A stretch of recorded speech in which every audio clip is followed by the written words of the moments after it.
Électrochoc, le podcast des électrons libres.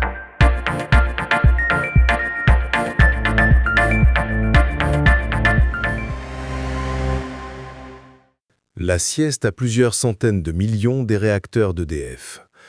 Aujourd'hui, nous allons parler d'un sujet qui peut sembler technique, mais qui nous concerne tous, la modulation du parc nucléaire. Exactement, Max. Et pour faire simple, la modulation, c'est la capacité de nos centrales nucléaires à baisser leur production quand on n'a pas besoin de toute leur électricité. Un peu comme on baisse le feu sous une casserole qui bout trop fort. C'est une excellente image. Et cette casserole, elle bout de moins en moins fort à certains moments de la journée. Historiquement, on modulait surtout la nuit, quand tout le monde dort et que la consommation baisse.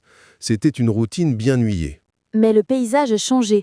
Avec la montée en puissance des énergies renouvelables, et surtout du solaire, un nouveau phénomène est apparu. En pleine journée, entre 11h à 17h, les panneaux solaires produisent à plein régime. Le réseau est inondé d'électricité verte. Et donc, que se passe-t-il ? Nos réacteurs nucléaires, pour ne pas surcharger le réseau, doivent se mettre en sieste. Ils réduisent leur puissance.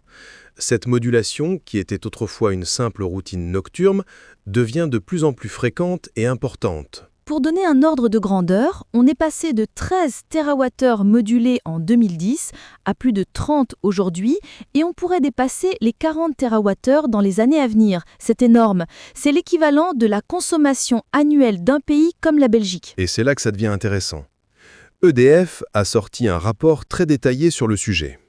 Il explique que faire ce yo-yo à des géants de béton et d'acier, ça a un coût.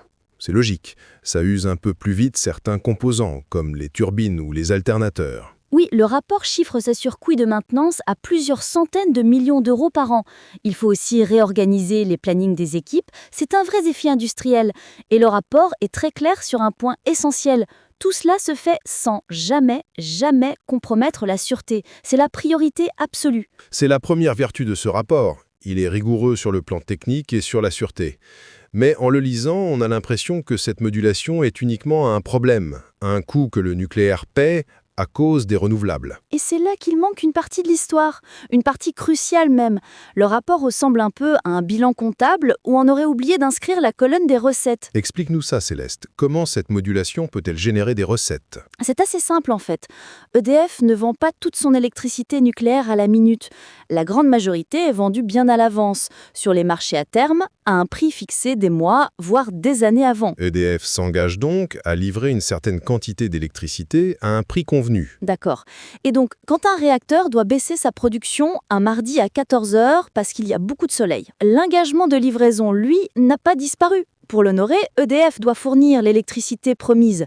Et au lieu de la produire, l'entreprise va la racheter sur le marché spot, le marché de l'électricité en temps réel. Et à ce moment précis, avec tout le soleil et le vent, le prix sur ce marché spot est Au plus bas. souvent proche de zéro, parfois même négatif.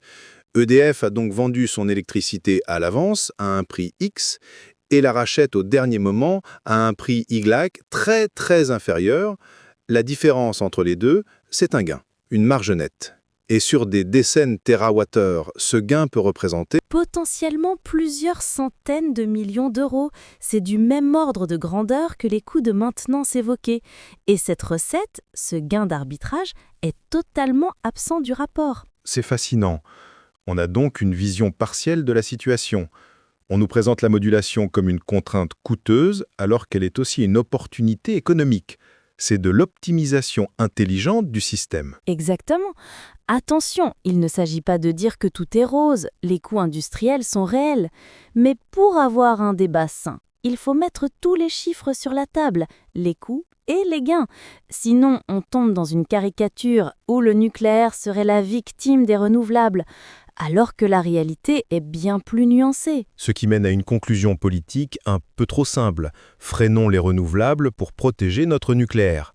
Alors que la réalité est bien plus nuancée. Et surtout, cette focalisation sur la modulation nous fait peut-être passer à côté du vrai sujet, de l'éléphant dans la pièce. C'est-à-dire ? Le véritable impact économique des renouvelables sur le nucléaire, ce n'est pas tant la modulation, c'est leur effet sur les prix de vente à long terme. Plus il y a d'énergie renouvelable dont le coût de production est très faible, plus les prix de gros de l'électricité sur le long terme sont tirés vers le bas. Et comme EDF vend maintenant une grande partie de sa production sur ce marché, ses revenus futurs sont directement impactés. Et là, on ne parle plus de centaines de millions, mais de milliards d'euros. Voilà le vrai enjeu.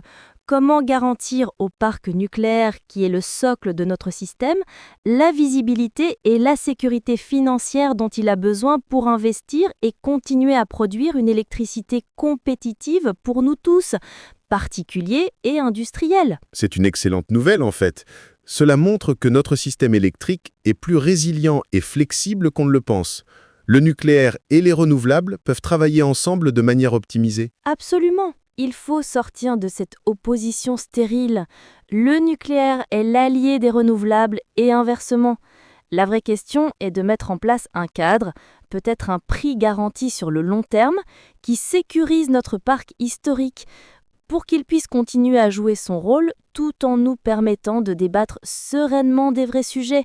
Comment financer le nouveau nucléaire et garantir à tous une électricité abordable et décarbonée pour les décennies à venir. Un débat éclairé, qui commence d'un chiffre complet et d'une vision d'ensemble. C'est la clé pour construire notre avenir énergétique. Soutenez les électrons libres. Abonnez-vous sur lel.media.